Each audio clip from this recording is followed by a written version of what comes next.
अर्जुन चौरसिया का राजनीतिक रूप से हत्या कर दिया गया है। उनके परिवार का ये फरियाद है कि उनकी जघन्य हत्या हुई है।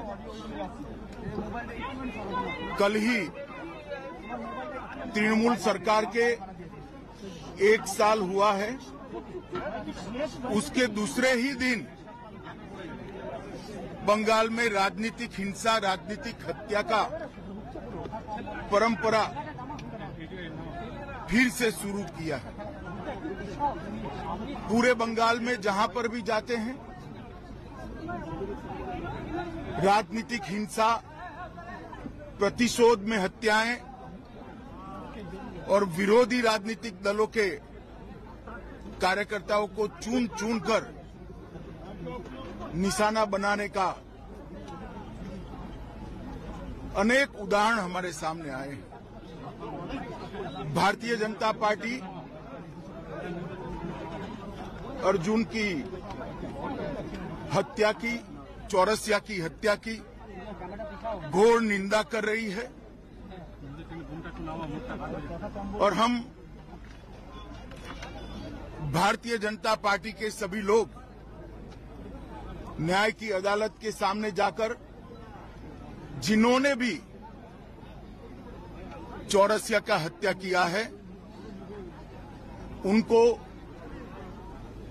इस जघन्य हत्या का कड़ी से कड़ी सजा मिले, वो सुनिश्चित करेंगे। मैं आज पूरे बंगाल की जनता को ये बताना चाहता हूं कि इसी के खिलाफ भारतीय जनता पार्टी लड़ रही है। बंगाल के अंदर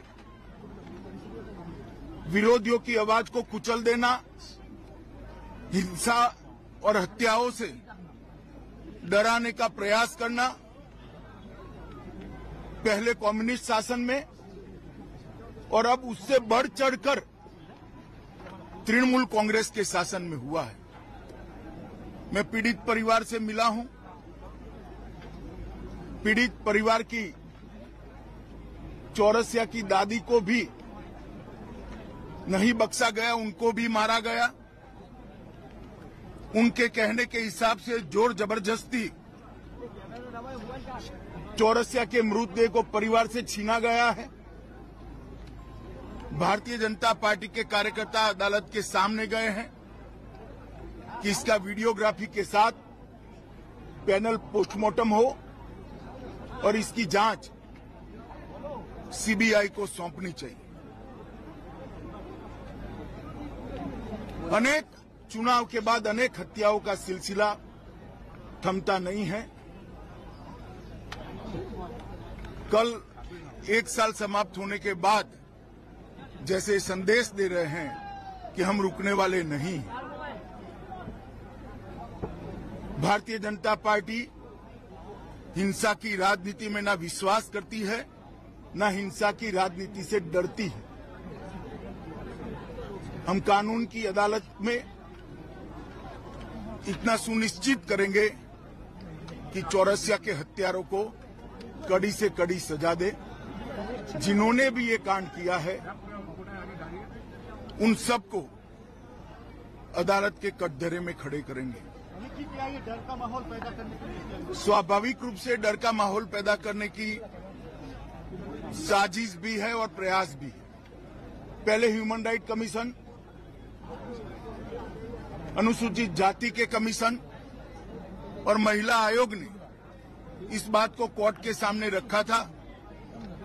शायद 1 साल के कम अंतराल में देश के किसी भी प्रांत में इतने ज्यादा केस सीबीआई को सुपुर्द नहीं किए होंगे जितना बंगाल सरकार से केस लेकर हाईकोर्ट ने सीबीआई को दिया है।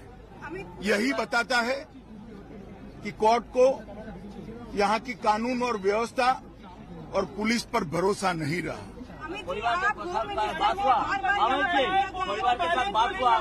परिवार के साथ मेरी डिटेल बात हुई है। स्वाभाविक रूप से परिवार काफी आहत है, बेटा जाने से भी आहत है और उसके बाद प्रशासन ने उनसे जो व्यवहार किया है, जो अत्याचार किया है, परिवार के लोगों को मारा है, जिन्होंने हत्या की उसको पकड़ना तो दूर रहा, परिवार के लोगों को मारने का काम किया है, उससे बहुत आहत है। भारतीय जनता पार्टी चट्टान की तरह ये परिवार के साथ खड़ी है।